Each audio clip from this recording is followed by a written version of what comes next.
नमस्कार। भ्रष्टाचार, करप्शन ये एक प्रमुख मुद्दा होता है लोकतंत्र में।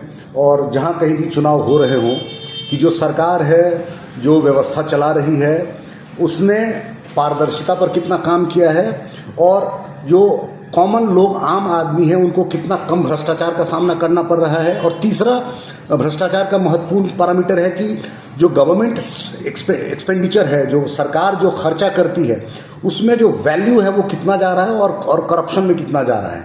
अगर हम इन तीनों मानकों में देखते हैं तो बिहार का हर व्यक्ति जानता है कि बिहार में करप्शन अपने पराकाष्ठा पर है। भ्रष्टाचार यहाँ लगभग टॉप लेवल पे है, लेकिन उसके बावजूद भ्रष्टाचार बिहार के विधानसभा चुनाव का मुद्दा नहीं है। उसका प्रमुख कारण है कि जो प्रमुख विपक्षी दल है, राष्ट्रीय जनता दल का खुद का ट्रैक रिकॉर्ड भ्रष्टाचार को लेकर के इतना खराब है। अभी भी पार्टी चलाने वाले जो अधिकांश लोग हैं वो भ्रष्टाचार के मुकदमे झेल रहे हैं। बहुत में जमानत है, बहुत में बेल है, बहुत में कुछ और है।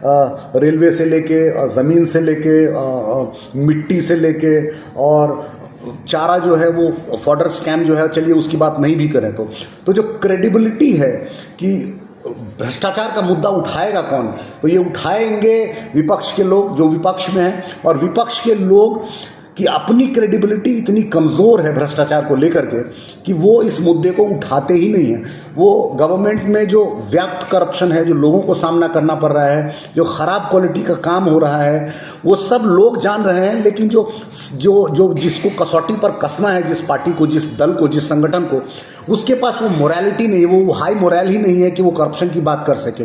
और इसीलिए हम देखते हैं कि अभी जो नई पार्टी है, एक प्रशांत किशोर की जनसुराज, क्योंकि उन्होंने कभी सत्ता संभाला नहीं है, सत्ता के हिस्सा नहीं रहे हैं, तो वो खुल के भ्रष्टाचार पे अपनी बात रख रहे हैं और विभिन्न प्रकार के मामलों को सामने ला रहे हैं। कई मंत्रियों पर मामला खुल चुका है, कई मंत्रियों पर खुलना बाकी है। उम्मीद करते हैं कि जैसे जैसे चुनाव नज़दीक आएगा वैसे वैसे हम और जान पाएंगे लोगों के बारे में। और वर्तमान जो बिहार सरकार में जो स्ट्रक्चरल, जो ऑर्गेनाइज्ड करप्शन है, उसके बारे में फ्रॉम टॉप टू बॉटम हर व्यक्ति जानता है। जो नाली बनता है, जो गली बनता है, सड़क बनता है, वहाँ से लेके पुल और ब्रिज बनने तक, बड़े बड़े प्रोजेक्ट तक भ्रष्टाचार जो है वो चरम पर है।